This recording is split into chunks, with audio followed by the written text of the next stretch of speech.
Bonjour à tous et bienvenue dans ce nouvel épisode dédié à l'entrepreneuriat à Barcelone. Tout d'abord, je voudrais remercier Craig Coworking qui nous prête leurs locaux aujourd'hui. Et aujourd'hui, on accueille Rémi. Donc, bonjour Rémi. Bonjour, bonjour à tous. Enchanté, merci d'avoir accepté l'invitation. Alors Rémi, est-ce que tu peux nous dire ce que tu fais à Barcelone en termes entrepreneurial? Donc moi aujourd'hui je suis franchisé Marie Blachère, Ok. donc le premier d'Espagne, pas le premier de la marque évidemment, mais voilà, on a ouvert le premier magasin il y a à peu près 7 mois, un peu plus de 7 mois, et on est en train d'ouvrir le deuxième dans à peu près 7 jours. Ok, bah bravo, bon courage en tout cas. Merci beaucoup, merci beaucoup. J'imagine que c'est beaucoup de travail. Ouais. Marie Blachère, on connaît bien en France.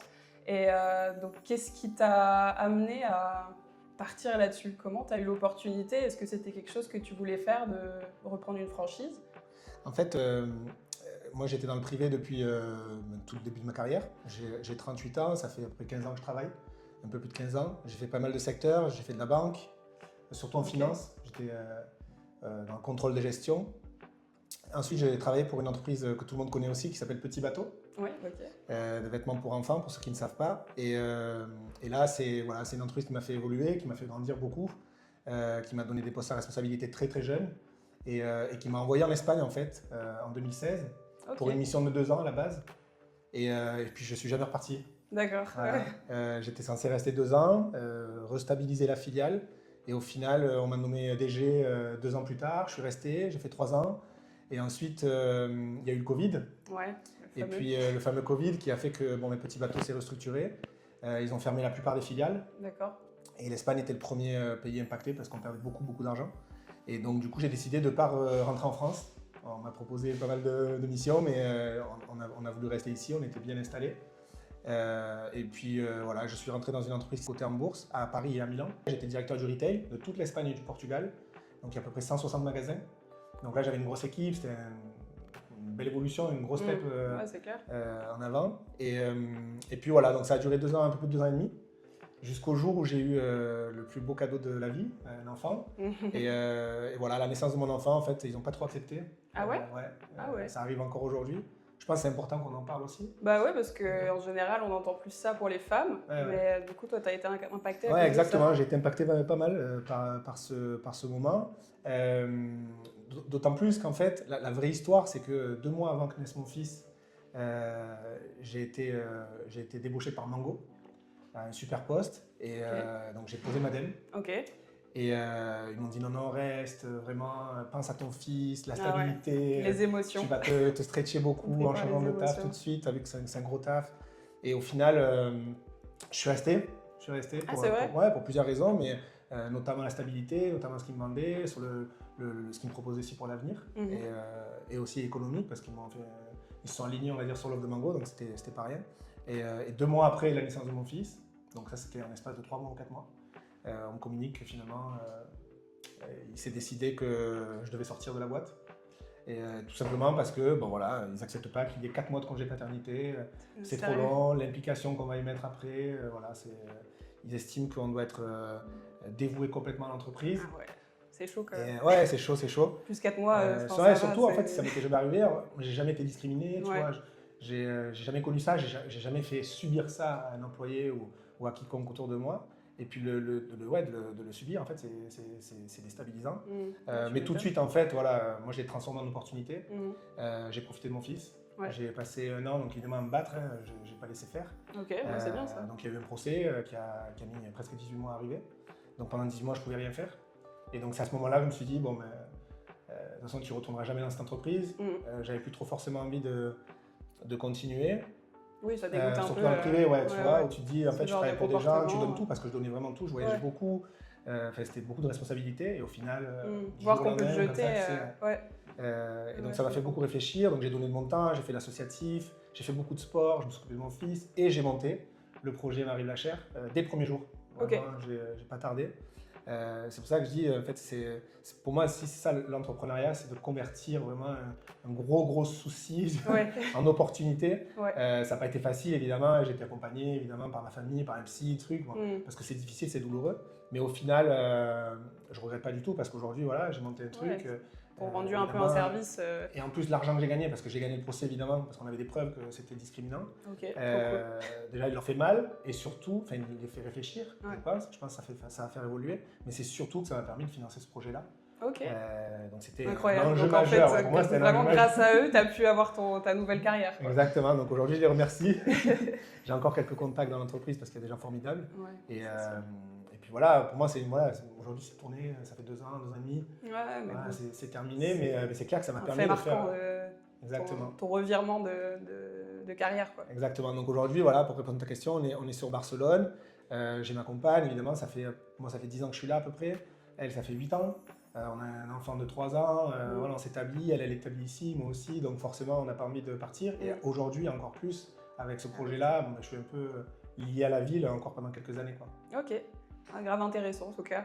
Et comment tu as eu le vent que Marie Blachère voulait ouvrir quelque chose, ou est-ce que c'est toi qui allais les voir? Comment ça s'est passé? En fait, j'étais client, évidemment, comme la plupart des gens. Alors, ceux qui écouteront ce podcast et qui ne connaissent pas, parce qu'il y en a qui ne connaissent pas, c'est parce que ça fait trop longtemps qu'ils ne sont pas en France. Mais Marie Blachère, ça a à peu près 20 ans. Ça a 20 ans. Mais réellement, en fait, c'est très très connu et très étendu en France depuis 10 ans, une dizaine d'années. Okay. D'accord ? C'est une marque qui a à peu près 860 boutiques à date en France. Ouais, ça fait à peu près 1,5 milliard de chiffre d'affaires. Donc, c'est un mastodonte. Ouais. C'est la deuxième chaîne de restauration après McDonald's en France en nombre de magasins. Donc ça a plus de magasins que Burger King, ça a plus de magasins que Starbucks, ça a plus de magasins la fierté française en fait. Ouais, non, mais les gens ne mesurent pas en fait. On a tous un Marie Blachère à côté de chez soi, mais on ne mesure pas en fait l'ampleur. C'est 70 ouvertures par an, pas qu'en franchise, en propre aussi. La plupart du réseau est propre d'ailleurs. Et là en fait, ils sont en train de se développer depuis 5-6 ans en franchise. Et donc moi j'ai un contact que je suis depuis très longtemps sur LinkedIn, qui s'appelle Jean-Marc Conrad, qui est le directeur du développement de la franchise en France et à l'international, et qui a transformé complètement l'entreprise.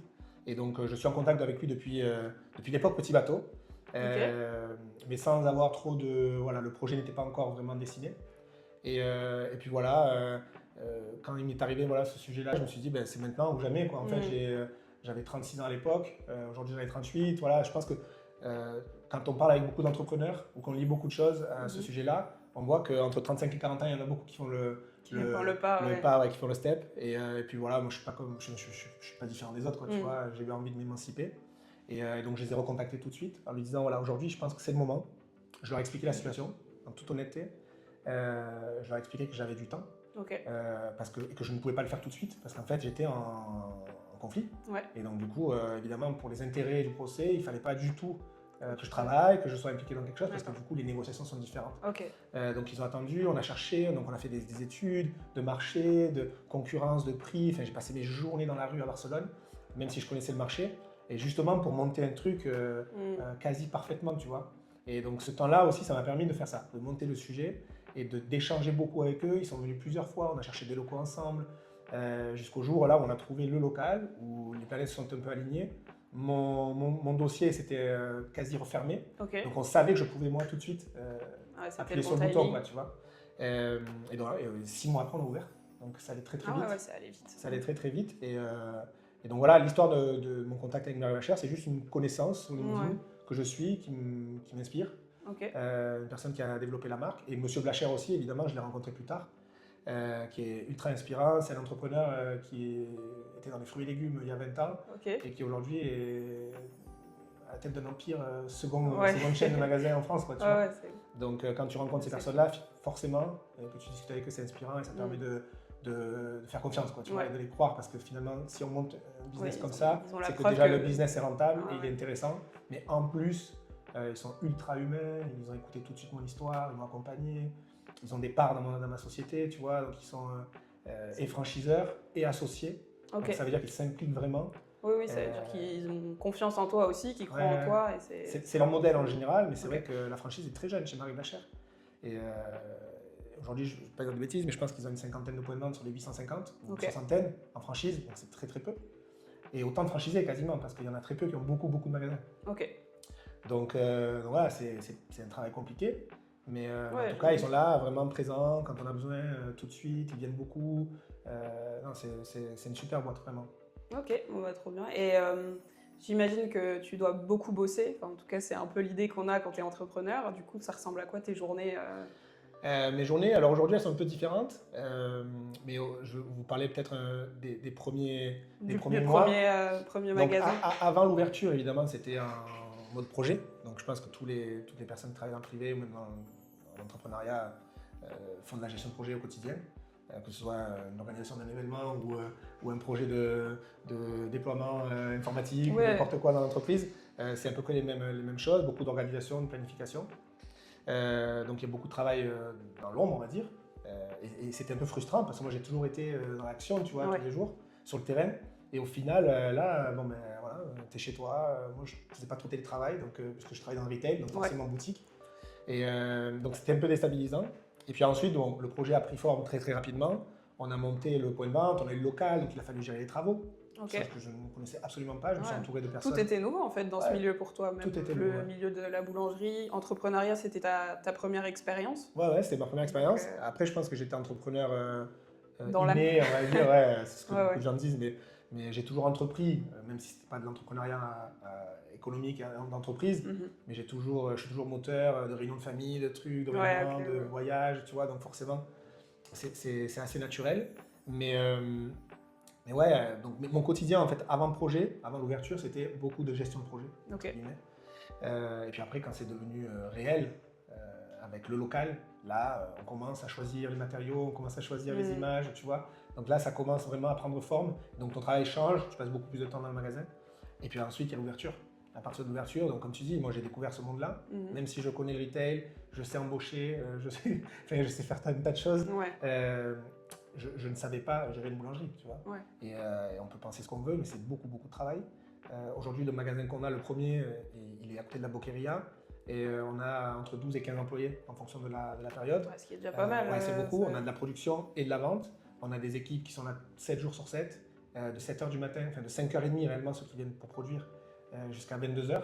Donc en fait, c'est une amplitude. Tu es obligé d'avoir des horaires en tant que boulangerie, il faut que tu sois ouvert donc, tout le temps. Je te dis, les premiers mois, j'étais beaucoup dans le magasin, de 4h du matin jusqu'à 22h.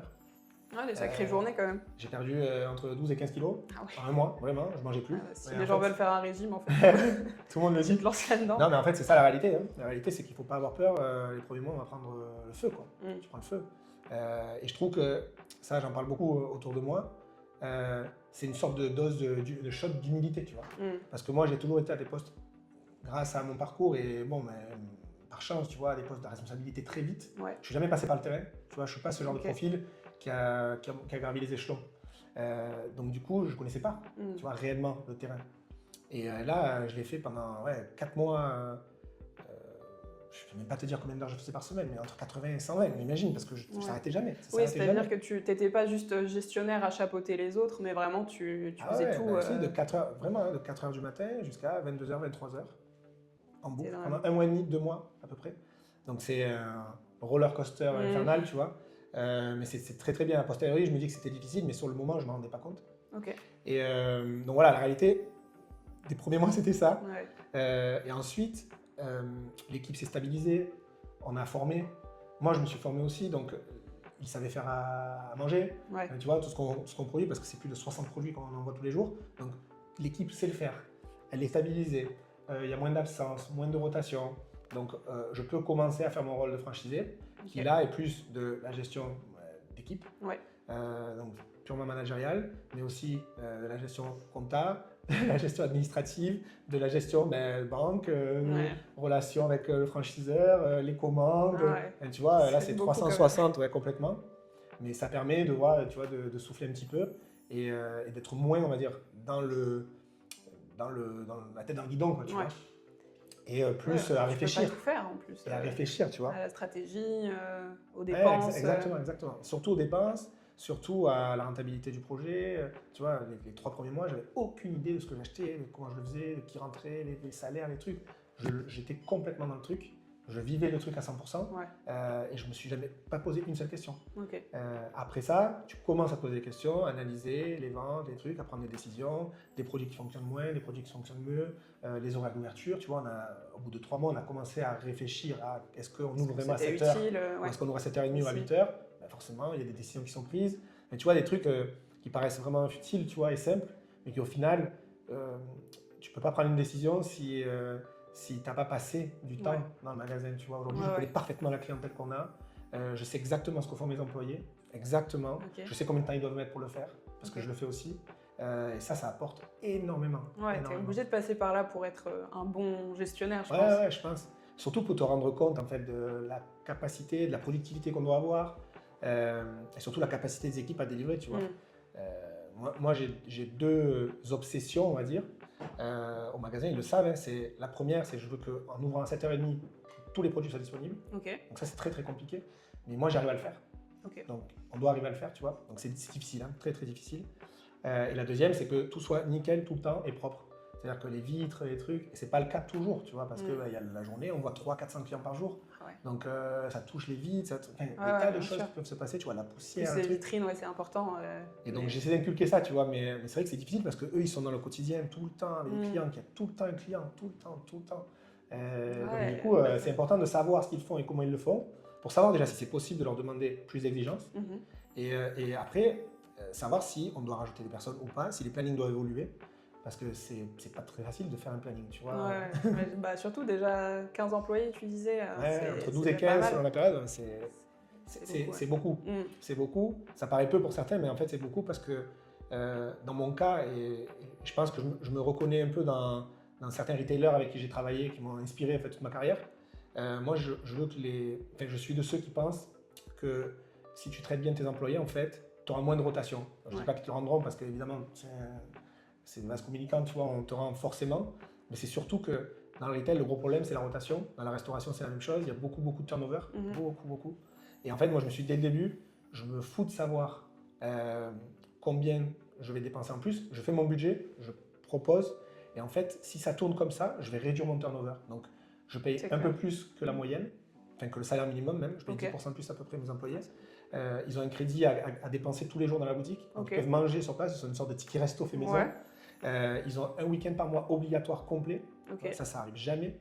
Ils ont 5 jours par semaine travaillés, donc ils ont 2 jours consécutifs toujours de repos, et ça je m'y tiens vraiment. Et tout un tas d'autres avantages, un qui est pareil futile, tu vois, mais je paye le 27 de chaque mois. Et en fait, non, ça c'est pas futile. Hein. Ben non, et quand tu discutes avec les gens du retail, quand tu fais des baromètres, parce qu'on fait beaucoup de baromètres dans le retail, quand tu as beaucoup de boutiques, c'est intéressant parce que tu demandes aux gens ce qu'ils veulent.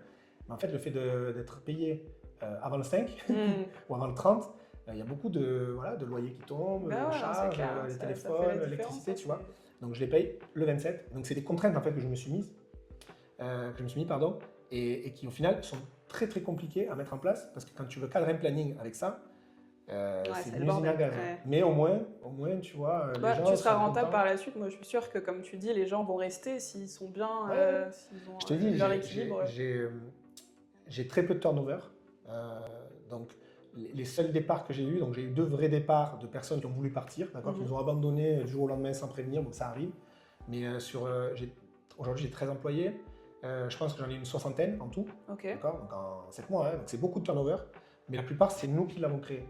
D'accord. Parce que c'est pas assez productif, parce que ça... Bon, évidemment, tous ces avantages-là, en fait, en termes d'entrepreneuriat, tu vois, il faut qu'ils soient compensés économiquement, tu vois. Donc, oui, tu vas pas garder des personnes qui sont moins compétentes. Ou à qui ça plaît pas, ou qu'on voit vraiment que ça traîne du pied, tu vois. C'est normal, parce que déjà, on aide ces personnes-là, mais on aide aussi le reste de l'équipe, parce que c'est un peu la loi de la jungle, tu vois, quand tu as des personnes qui donnent tout, qui viennent à 5h du matin et qui voient qu'il y a l'autre... Il n'y a rien de plus énervant. Que les préparations ne sont pas prêtes pour le lendemain, que le lendemain matin, c'est des trucs stupides. Le matin, en fait, tu arrives, tu n'as pas le temps de faire des tomates, de couper des tomates, de trancher de la mozza, tu vois. Et si c'est pas prêt, tu perds du temps, tu vois. Et ça, c'est la faute de celui d'avant. Si celui d'avant, il n'a pas fait son travail. Donc, l'équilibre de l'équipe vient du fait que tout le monde doit être productif de la même façon, tu vois. Donc oui, c'est très, très exigeant. Je suis très exigeant, mais au final, j'ai très peu de turnover réel, tu vois. Et ça, c'est une fierté après 7 mois, parce que ça permet de voir la deuxième boutique là avec beaucoup plus de sérénité, tu vois. Surtout dans ce milieu, je pense. Ok, et du coup, si tu ouvres une deuxième boutique, on peut penser que la première fonctionne bien? Ben non, en fait, on peut penser, mais non. Non, en fait, oui, ça fonctionne plutôt bien, on est dans les prévisions, quasi à l'euro, vraiment. Ça, je contrôle vraiment... passer le contrôleur de gestion me permet vraiment d'analyser ces choses-là. Donc d'une part, on a bien planifié, et de deux, on exécute correctement. Mais ce n'est pas suffisant parce qu'en fait, c'est des business où la marge paraît élevée, mais il y a beaucoup de pertes. Le ticket moyen est très bas. Ouais. Donc, il faut avoir beaucoup de monde. Il faut faire, sur la quantité. Faire 1500, 2000, 3000 euros par jour. Tu vois. Et c'est ce que je dis à beaucoup de gens autour de moi, c'est que si toi tu viens aujourd'hui dans le magasin, une journée, je te fais venir un dimanche matin, ouais. Tu vas travailler avec nous toute la journée, tu vas sortir sur les rotules, ouais. Parce que c'est beaucoup de monde, et au final, tu vas te rendre compte qu'on a fait 3000 euros. Quoi. Ouais. Tu vas dire, mais c'est pas possible, on a fait beaucoup plus. Mais au final, non, c'est 400 clients, 6 euros par client à peu près, 6-7 euros, et ça fait ça. Tu vois. Ouais. Et donc, pour gagner de l'argent, avec toutes les charges qu'il y a, les employés, les machines, l'amortissement, l'investissement est important, le prêt bancaire, enfin, tout ça fait qu'au final, il faut vraiment vendre beaucoup. Et c'est pour ça que le secteur est compliqué, tu vois, parce qu'il y a beaucoup de concurrence. Donc voilà, ça marche plutôt bien, je suis content. Mais en fait, le deuxième magasin, il est plutôt indispensable pour pouvoir partager les coûts, surtout les coûts de personnel. Donc la cuisine, en fait, elle va produire pour 2 magasins. D'accord, ok. Donc aujourd'hui, je peux produire pour un deuxième sans doubler les effectifs. Okay. Ce qui me permettra sur le deuxième d'être beaucoup plus rentable que sur le premier. Et donc l'équilibre des deux, tu vois, la somme des deux fera un équilibre beaucoup plus serein, tu vois, pour moi. On ne perd pas d'argent, on n'en gagne pas beaucoup, mais au moins avec le deuxième magasin, on va avoir beaucoup plus de latitude, tu vois. Ok, d'accord, je comprends. Et au niveau de ton investissement perso, quand il s'agit d'une franchise, toi concrètement, en tant que personne, qu'est-ce que tu dois apporter? En fait, la franchise, donc peut-être qu'on peut parler de plusieurs modèles. Il y a le modèle propre, évidemment, donc là c'est la marque ou l'entreprise qui finance 100%, donc elle crée une filiale, elle met du personnel, des gens qui gèrent, ça coûte très cher, parce qu'il faut une structure. Quand Marie Blachère veut attaquer l'Espagne, ils se disent, on a deux possibilités, soit on y va avec une structure, donc on ne connaît rien du marché, on y va, on investit plusieurs millions d'euros pour monter une structure sur plusieurs années et voir si ça démarre ou pas. Ou alors on le fait en franchise avec des gens qui connaissent le marché, qui sont sur place, des entrepreneurs ou des futurs entrepreneurs qui ont la capacité financière et aussi la capacité en termes de compétences pour le faire. Donc évidemment, dans ce cas-là, c'est moi qui les ai contactés, donc c'était assez simple. Mais parfois, ils font des recherches, tu vois. Ils font des salons de la franchise, il y en a un à Madrid tous les ans, il y en a aussi à Barcelone le plus petit. Mais tu vois, donc la recherche d'un candidat est très compliquée. Donc dans mon cas, moi, c'est que c'est moi qui ai fait le premier pas. Ouais. Ça arrive souvent, il y a beaucoup qui candidatent automatiquement. Donc, évidemment, dès le début, on connaît les conditions. Les conditions d'une franchise, c'est il y a un droit d'entrée, qui est plus ou moins élevé. Donc, dans le cas de Marie Blachère, je ne suis pas sûr de pouvoir communiquer, donc je ne le fais pas, mais c'est assez raisonnable. D'accord. Pour donner un ordre d'idée, McDo, c'est à peu près entre 150 et 400 000 euros. D'accord. Juste pour dire, je veux ouvrir une boutique. D'accord. Et après, il y a tous les coûts de l'ouverture. L'acquisition du magasin, donc c'est un fonds de commerce qu'il faut acheter. Tout ça, c'est à la charge du franchisé. Donc il y a plusieurs façons de le financer. La première, c'est le financement personnel. Donc il y a des personnes qui ont beaucoup d'argent.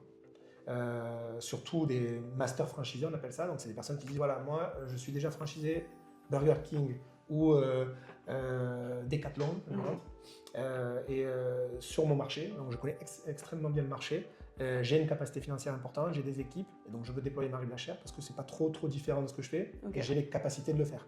Donc eux, ils disent, voilà, je mets 10 millions, j'ouvre 50 boutiques, enfin, Et il y a le cas d'un petit franchisé comme moi, où tu dis, j'ai des économies.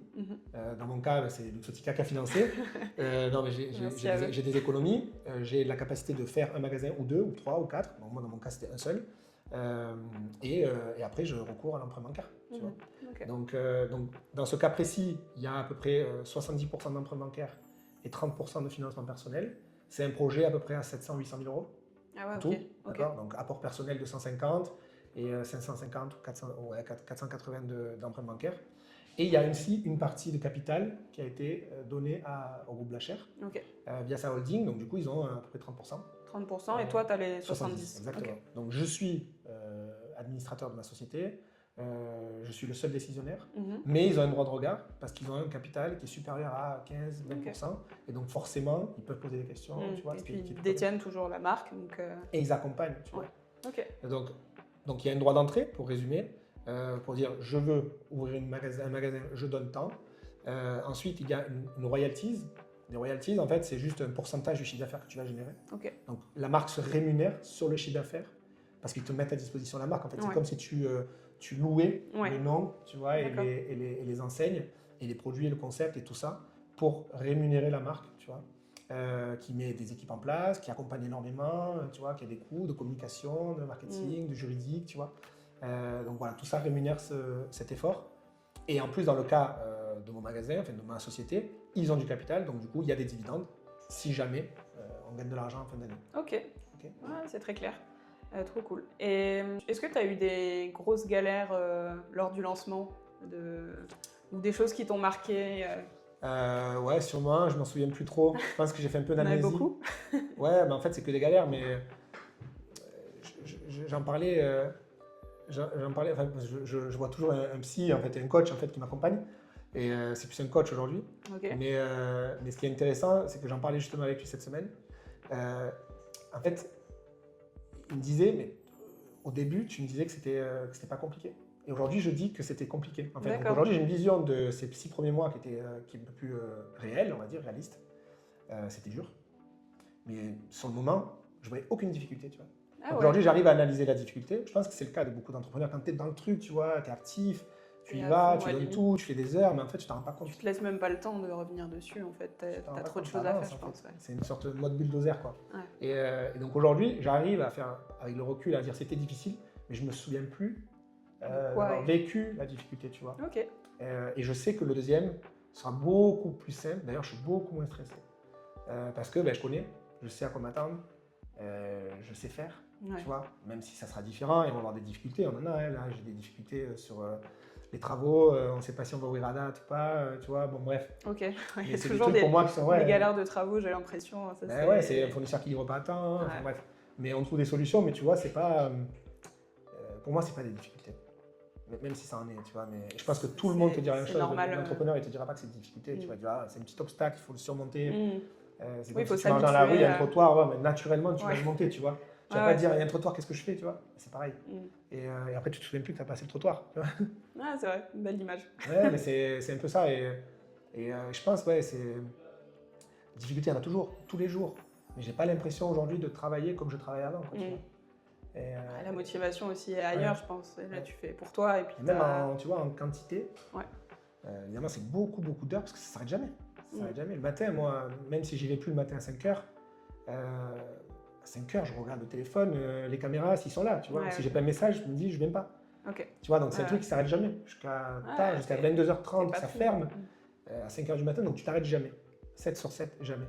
Mais c'est un rapport au travail qui est vraiment différent. C'est toi qui décides du rythme, c'est toi qui décides si tu fais ça ou pas. Pareil, les travaux, tu vois, on peut dire je décale ou je décale pas, c'est moi qui décide. Tu vois. Et je sais l'impact que ça a. Si ça a un impact économique, si ça a un impact sur l'ouverture, la date, sur les équipes. Mais au moins, c'est moi qui prends la décision et j'en assume, tu vois, la totale responsabilité. Alors dans le privé, parfois, tu es poussé à prendre des décisions. Ou alors on te demande de prendre une décision avec lesquelles tu n'adhères pas, tu vois, et bon, c'est plus compliqué. Ouais, et puis dans le privé, c'est parfois aussi la sensation de ne pas contrôler sa vie, justement, de subir des choses, alors que en fait, tu n'as rien à y gagner derrière non plus, à part ton salaire. Exactement. Tandis que quand tu es investi dans un projet, c'est différent, tu ne penses pas forcément à l'argent en premier, alors que quand tu es employé, tu fais ça pour ça, en vrai. C'est intéressant de parler de ça parce que... évidemment, il y a une logique économique parce que moi, j'ai lâché un travail, enfin, un travail qui m'a lâché, mais j'aurais pu retrouver un boulot dans le même style, avec des salaires à 6 chiffres, tu vois. Enfin, mais au final, aujourd'hui, ça fait 1 mois que je me paye. Donc seulement les 6 premiers mois, je ne me suis pas payé. Et en fait, je me dis, je n'ai même pas pensé à me payer. En fait, j'aurais peut-être pu, j'ai préféré ne pas le faire pour accumuler de la trésor, parce que c'est important quand même de se protéger. Mais le plus important, c'était que le projet voit le jour, que les choses soient bien faites, que les clients soient contents, que la marque soit fière aussi de ce qu'on a fait, tu vois, le magasin est magnifique. Et en fait, c'est vrai que la partie économique, elle passe à côté. Alors aujourd'hui, évidemment, il faut penser à se rémunérer. Ouais, dans tous les cas, c'est important. Oui, et en plus, parce que j'ai une famille, tu vois. Et parce que c'est beaucoup d'argent qu'on a investi, mais finalement, il faut qu'il y ait un retour. C'est pas possible de travailler 5 ans sans se rémunérer, tu vois. Mais c'est vrai que ça passe au second plan. Et ça, je n'en avais pas forcément conscience, tu vois. Oui, je pense que c'est une autre motivation. Quand c'est pas juste l'argent qui te motive, en fait, justement, tu as plus envie de faire les choses. Donc, il y a un truc auquel j'ai pensé récemment, c'est que, en fait, au-delà du salaire, tu vois, c'est plus le patrimoine qu'on construit, tu vois. Je pense que l'entrepreneur, il pense surtout à ça. Et c'est pour ça, quand on parle beaucoup, quand tout le monde dit Elon Musk, il a 700 milliards d'euros de trucs, et la semaine d'après, il a 250. En fait, les gens ne comprennent pas. Il n'a pas 250 milliards sur son compte en banque. Ouais, Kylian, tu vois, ouais. c'est juste que sa boîte, elle est valorisée à ce montant-là. Probablement que ce mec-là, il se verse 1 million par mois, mais si on compare à l'échelle, tu vois, c'est rien. Ouais, il n'a pas. Et en plus, avec tout ce qu'il a créé, tout ça. Mais bref, dans mon cas, j'ai un magasin, le premier, donc j'ai acheté le fonds de commerce. D'accord. Donc, c'est pas très cher, tu vois, mais c'est entre 150 et 200 000 euros. Donc, j'ai quand même acheté une licence qui me permet aujourd'hui de dire, j'ai 150 000 euros, tu vois, en fonds propres, d'accord. Ça veut dire que si jamais ça ne marche pas, le magasin, je peux le revendre à ce prix-là, tu vois. Donc, dans tous les cas, je sais que j'ai créé quelque chose, et en plus, comme il est encore mieux qu'avant, parce qu'on a apporté beaucoup de choses, on fait plus de chiffres qu'avant, que le gars qui était avant nous, on fait le double. Donc, on a doublé déjà en 6 mois. En 6 mois, on a fait ce qu'il fait en 1 an, d'accord. Donc, ça veut dire qu'on a quand même créé de la valeur dans le local. Donc, ça veut dire qu'aujourd'hui, si je veux vendre mon local, ce n'est pas le cas parce qu'il fonctionne, mais si demain je veux m'en séparer, je peux démontrer que ce local fait tant. Et donc, forcément, il va se vendre plus cher. Et donc, tu vois, c'est pas tant le salaire que je me verse tous les mois, mais c'est plutôt ce que je crée et ce que je vais récupérer peut-être dans 10 ans, qui sera peut-être 4, 5, 10 fois plus gros que ce que j'ai mis. Donc, je pense que les entrepreneurs, ils voient les choses comme ça aussi. Ils ne disent pas tous les mois, je vais me payer à la même date. Peut-être pendant 3 mois, il ne va pas se payer parce qu'il y a des problèmes de trésor, parce que c'est une période creuse, janvier, février, voilà, il n'y a pas assez de rentrée d'argent, donc on ne peut pas tout payer. Et donc, on va payer les employés en premier, le loyer. Et en avril, mai, juin, juillet, on verra si je peux me payer plus, tu vois. Mais c'est plus sur la création de la valeur, tu vois. Et je pense qu'on a tous ça en commun. C'est une autre manière de penser que quand tu es dans le salariat, quoi. C'est que tu sois entrepreneur ou même indépendant, je pense que t'apprends à ce que les revenus soient irréguliers, quoi. C'est clair. Et qu'est-ce qui te motive le plus au quotidien? Qu'est-ce qui te fait plaisir dans ton activité? Dans mon activité, je dirais que c'est la satisfaction du client. Tu vois. Et c'est pas bullshit, vraiment. Je peux le prouver. Je peux le prouver avec des chiffres. Aujourd'hui, sur Google, on est donc des 860 boulangeries Marie Blachère dans le monde. On est le numéro 1. On est un dessus avec le plus d'avis en plus. Donc, c'est pas qu'on a 30 avis, 5 sur 5. On a 4,8 et on a 500 avis. Donc, on a construit quelque chose au final qui me permet au moins de dire je fais pas le chiffre d'affaires d'une grosse boutique en France parce que j'ai pas la notoriété. Le client ne me connaît pas de la même façon. Mais au moins, quand le client vient, il est content. Tu vois, il est extrêmement content. Bah oui, parce qu'en plus, mettre un avis après ton passage à la boulangerie, c'est pas le premier truc auquel tu penses. Après, il y a des techniques, on a des codes barres qui sont postés en boutique. Beaucoup en ont maintenant. Les vendeurs, ils sont formés à ça, évidemment. Pas pour réclamer, mais surtout pour accompagner, pour dire aux clients, voilà, si vous êtes satisfait, les gens sont très satisfaits. Comme je te dis, il faut y penser pour la boulangerie, tu vois, tu vas y penser pour le restaurant, mais ça compte tout autant. Quoi. En fait, ça rejoint ce que je disais. Aujourd'hui, ici, à Barcelone, on n'a pas de notoriété. C'est-à-dire que les seuls qui nous connaissent, c'est les Français qui nous connaissent. Parce que tous les Français ne nous connaissent pas. Donc, comment tu gagnes de l'argent? Tu as un local bien placé. Ça, évidemment, tu payes un loyer cher pour avoir accès à un passage. D'accord. Donc, le trafic que tu génères, mais il est directement lié au loyer que tu vas payer. Si tu es sur la Rambla, évidemment, tu vas payer beaucoup plus de loyer que si tu es sur Pau Claris. Mais au moins, tu sais que tu as un public. Et ensuite, il y a maintenant les TikTok, les Instagram, mais aussi Google, tout le monde doit l'utiliser, j'imagine. Mais quand tu es dans une ville que tu ne connais pas, tu tapes breakfast ou n'importe quoi. Et en fait, autour de toi, il va te sortir des petits trucs. Tu vas cliquer 4, 3,8, 4,8. Facilement, tu vas aller sur 4,8 parce que ça correspond à ce que tu veux et tu vois qu'il y a tant d'avis, tu y crois, c'est crédible. Donc, pour moi, c'est super important, tu vois. Donc, de bien produire, que les produits soient vraiment linéaires, c'est-à-dire que tous les jours, on doit faire la même qualité. Ça, c'est très dur. Le sandwich, que ce soit moi, toi ou un autre, il doit sortir de la même façon tous les jours. C'est dur parce qu'on fait du pain nous-mêmes aussi, tu vois. Donc, le pain, c'est très difficile à faire. La fermentation, la cuisson, c'est compliqué. Donc, le sandwich doit être le même. Le pain au chocolat doit être le même. Tout doit être pareil. La tarte aux pommes, ça doit être la même. Et en fait, la constance dans la qualité, c'est très compliqué. Donc ça, c'est important pour que le client soit content, qu'il soit bien accueilli et qu'il te laisse un bon avis, tu vois. pour que après ça génère du trafic supplémentaire. Et on le voit tous les jours, hein, on a du trafic parce que les hôtels, les trucs, ils envoient chez nous parce que les gens nous voient sur Google, parce qu'on est bien noté, tu vois. Et donc c'est hyper important. C'est le travail de toute l'équipe tous les jours qui fait qu'au final, maintenant on est crédible. Tu vois. Et d'ailleurs, sur le deuxième magasin, tu vois, j'anticipe peut-être une question, mais l'équipe que je vais mettre, évidemment, c'est un mix entre anciens et nouveaux, mais je vais surtout mettre ceux qui accueillent le mieux le client à la vente, parce qu'il va falloir créer de zéro, tu vois, cette note Google qui est si importante aujourd'hui, tu vois. Surtout à l'ouverture, je pense, parce qu'après, c'est là tes premiers avis, et en fait, si les premiers avis sont pas bons, ça va être compliqué de...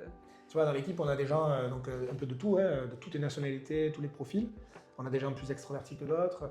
Donc évidemment, il y en a qui récoltent moins d'avis, on va dire, naturellement, parce qu'ils sont un peu plus fermés, mais après, c'est des machines sur d'autres tâches. C'est ça.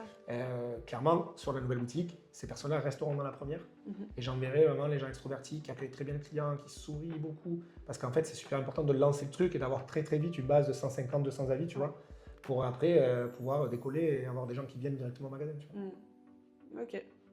Donc voilà, ce qui me motive, c'est vraiment, aujourd'hui, c'est d'avoir des beaux produits et que le magasin soit beau, en fait. Tu vois. Attractif. Avoir quelque chose que tu es fier de montrer, que tu es fier de... Et puis aussi pour la marque, tu vois, je pense que c'est important aussi de respecter le franchiseur et dans ce cas-là, la vision tu vois, d'un homme, parce qu'en fait, il y a plein de franchiseurs que en fait, tu ne sais plus qui gère, par exemple McDo ou Starbucks, tu vois. Tu prends une franchise Starbucks ou McDo ou Subway parce que ça marche bien, parce que tu es sur des chiffres. Tu achètes de la notoriété. Quand tu vas chez Marie Blachère, en France, si tu es franchisé, tu achètes de la notoriété, tu achètes du chiffre d'affaires tout de suite. Dans mon cas, ou à l'étranger, pour d'autres franchisés, tu n'achètes pas du chiffre d'affaires, tu achètes une vision. Tu vois. Et enfin, tu acquiers une vision. Et donc, la vision de M. Blachère, vraiment, quand tu le rencontres, c'est un homme très discret, qui ne fait pas d'interview, qui est très peu présent, enfin, pas du tout, sa voix n'est pas du tout entendue au sens large du terme, tu vois. Mais quand tu le rencontres, c'est ultra impactant. C'est des personnes qui sont très simples, très humbles, qui ont monté un empire, mais qui, lui, pense qu'à une chose, c'est ce qu'il y aura dans l'assiette. Et je te jure, j'ai 2-3 anecdotes, mais une des premières anecdotes, c'est on est allé visiter un magasin ensemble parce qu'il voulait me montrer le mobilier. Parce qu'il me disait, le mobilier que tu vas avoir dans ton magasin, on va te mettre un truc nouveau, un concept, tout ça. Viens, on y va. Donc on est allé dans une boutique à côté du siège. Tout de suite, il a dit, qu'est-ce qu'on prend un truc? On a pris un clafoutis aux abricots et c'était le premier à le manger. C'était le premier à le manger. Donc tu vois le... Là, ça montre que Et ça c'est impactant. Et à le payer aussi. Il a payé dans sa boutique, tu vois. Et ça, tu vois, c'est des actions très fortes qui permettent de dire, ouais, ok, en fait, avec quelqu'un qui a monté le business, qui le défend, qui l'aime, parce que s'il mange ce qu'il fait... c'est ça, qu'il l'aime, qu'il y croit. Tu vois, et donc voilà, c'est ça qui m'anime. C'est-à-dire que, bon, évidemment, je mange de moins en moins de produits de la boutique parce que c'est très sucré, tout ça.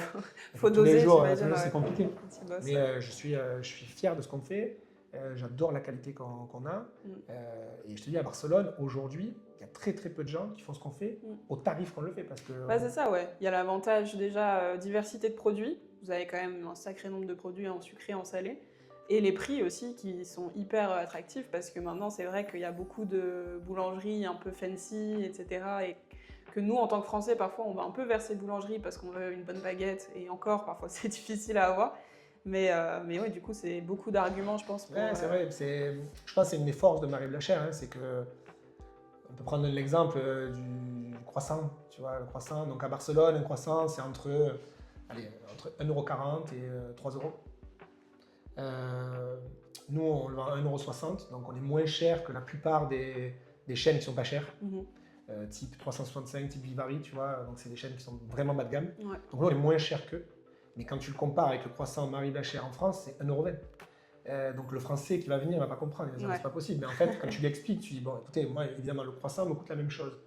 Après mon loyer c'est pas le même. Je suis dans le centre-ville de Barcelone, mes employés c'est pas le même parce que j'ai beaucoup plus de monde, parce que j'ouvre beaucoup plus de temps. Et puis le moins cher que tu vas trouver à une qualité médiocre, il est plus cher que le mien. Donc moi je me positionne à un tarif où je dis je vais faire peut-être un peu plus de marge, mais au moins j'apporte une vraie solution, tu vois, où j'ai un croissant qui est plutôt bon, qui n'existe pas parce qu'il n'est pas trop sucré, il a le goût au beurre, tu vois, et qui est beaucoup moins cher que la concurrence, tu vois. Et ça, sur la plupart des produits, c'est la même chose. Donc, c'est vrai, on apporte de la diversité, l'offre, mais aussi les prix qui permettent à des gens, tu vois, qui n'ont pas forcément beaucoup de pouvoir d'achat, de pouvoir se faire plaisir. Je pense à beaucoup de gens qui viennent d'hôtels. Tous les jours, on a ça. Des gens qui viennent et qui ils viennent une fois, petit-déj, parce que l'hôtel, c'est 15-20 euros par personne, ils sont 4. Donc tu ne peux pas déjeuner tous les jours à l'hôtel. Et au final, ils viennent et on les voit toute la semaine. Toute la semaine. Et parfois même au midi et parfois même le soir pour une pizza. Tu vois, donc ça veut dire que faire tous tes repas on est dans le juste, tu vois. On permet aux gens de manger rapidement, bon et pas cher.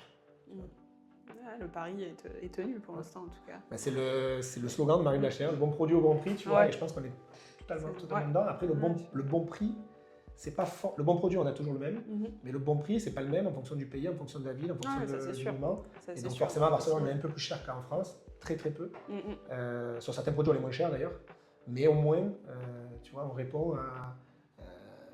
Oui, bah, vous ne pourriez pas non plus être beaucoup moins cher que les autres boulangeries. Déjà, ça n'aurait pas de sens. Et puis, bah aussi, il faut que les gens payent pour la valeur de ce que vous proposez. Ouais, c'est exactement ça. Puis le transport aussi, hein, on n'y pense pas souvent, mais en France, ils achètent un produit, si ça coûte 1 euro, ils achètent 1 euro, hors taxe. Moi, avec le transport, ça me coûte à peu près entre 1,15 et 1,20. Donc j'ai un surcoût, malgré que Barcelone, on peut penser que c'est à côté de la France. Il y a des boutiques Marine Blachère à Perpignan. Donc pourquoi j'aurais pas le même tarif que Perpignan? C'est parce que c'est l'export et le transporteur ne vient pas pour plusieurs boutiques, il vient que pour moi. Donc forcément, un camion ou une palette ou 2 palettes ou 3 palettes de marchandises toutes les semaines, ben, ça a un coût et ça augmente le prix de la matière première, tu vois, entre 15 et 20%. Donc forcément, il faut que ça se répercute. Ouais, c'est clair, c'est normal. Ok, bah pour finir, est-ce que tu as un conseil que tu donnerais à quelqu'un qui souhaite se lancer dans l'entrepreneuriat, que ce soit la franchise ou pas, quelque chose que tu as appris Ouais, bah, si je dois en donner qu'un seul, je pense que ça conclut comment on a ouvert le podcast, c'est qu'il faut transformer en fait n'importe quoi en opportunité. C'est-à-dire que l'entrepreneuriat, c'est rarement quelque chose qui vient à 19 ans. Ça arrive, il y a des exemples de gens brillants qui ont monté des startups et des choses formidables from scratch et très très jeunes, mais en général, c'est toujours en réaction à quelque chose. C'est toujours en réaction à, dans mon cas, un licenciement, un divorce, des problèmes financiers, une idée qu'on n'a jamais développée, mais voilà, c'est la crise de la quarantaine, un truc, tu vois. Il y a souvent un déclencheur qui n'est pas joyeux. C'est souvent, en fait, on est au pied du mur et on doit le faire, tu vois. Une transmission, un décès, tu vois, tu dois reprendre la boîte de ton père, bon voilà, tu vois, ou de ta mère. Et en fait, c'est jamais le bon moment. C'est comme quand tu vas avoir un enfant, les gens qui en ont, ils vont se reconnaître, mais c'est jamais le bon moment. Mais en fait, tu fais avec, tu vois. Donc moi, je dis juste, voilà, transformer ce moment un peu compliqué en opportunité. Voyez juste le positif, tu vois, en se disant, voilà, moi, dans mon cas, c'est très simple. J'ai 1 an et demi où je ne peux pas travailler. Je ne vais pas rien foutre, tu vois, parce que j'ai jamais rien foutu. Et j'ai un enfant, donc je vais m'en occuper évidemment, je vais faire du sport, mais j'ai envie de m'animer, tu vois, le truc. Donc, qu'est-ce que c'est le futur? Est-ce que je cherche du travail ou pas? Je ne peux pas en chercher aujourd'hui, donc je lance un truc, on y va, tu vois. Et donc voilà, pour moi, le réel conseil, c'est ça, ne réfléchissez pas trop, entourez-vous, parlez-en, mais voilà, surtout transformez. Il y a toujours un élément qui est assez difficile, parce que prendre un risque comme ça, que ce soit dans l'entrepreneuriat avec beaucoup d'investissement ou même sans investissement, c'est renoncer à un salaire, tu vois. Même si tu n'as pas un investissement de 100 000 balles ou 1 million, parfois c'est juste renoncer à un salaire, c'est dire pendant 2 ans, je peux ne pas avoir d'argent. Et donc ça, c'est un vrai sujet. Donc la décision, il faut la prendre en se disant, est-ce que je suis sûr de moi, un truc, mais c'est surtout voir l'opportunité. Oui, penser au positif derrière et pas se dire directement, oh là là, peut-être que ça va pas marcher. Mais dans mon cas, tu sais, ça va peut-être pas marcher d'ailleurs, hein, tu sais, le premier magasin fonctionne plutôt bien, mais c'est très fragile, hein, c'est vraiment fragile. Le deuxième, on ne sait pas. On imagine que oui, parce qu'on a de l'expérience et tout, mais c'est un loyer beaucoup plus élevé. Il y a moins d'équipes, certes, mais voilà, si ça ne marche pas, il faudra prendre des décisions très très vite, tu vois. Et donc moi, je me suis toujours dit, je sais ce que je peux perdre, tu vois. Donc en l'occurrence, c'était l'argent versé. Je me suis dit, je ne l'avais pas hier, je ne l'aurai pas demain. C'est ça, mon truc, tu vois. Je n'irai pas dépenser plus, mais au moins, je me dis, cet argent-là, je me donne 3-4 ans Et si dans 4 ans, tant mieux, ça marche, tant mieux. Si ça marche pas, je sais que je peux revenir dans le privé. J'aurai une expérience entrepreneuriale enrichissante, même si c'est un échec. C'est toujours enrichissant. J'aurai pas moins d'argent qu'avant. Ouais, non, c'est vrai. Et donc voilà, tu vois, pour moi, c'est ça. Et j'aurais vécu un truc fou, tu vois, qui m'a donné beaucoup d'expérience. Donc ouais, juste, mon conseil, c'est ça, c'est transformer toujours une peur, une crainte, un échec en opportunité. Et après ça devrait rouler, tu vois. C'est sûr qu'il y aura des échecs, des complexités, des difficultés. Bon, oui, sinon c'est pas drôle. Ça, c'est pas drôle. Ok, merci beaucoup Rémi en tout cas pour ton témoignage. C'était un plaisir. Et puis merci à vous d'avoir suivi et à bientôt pour le prochain épisode. À bientôt. Ciao, ciao.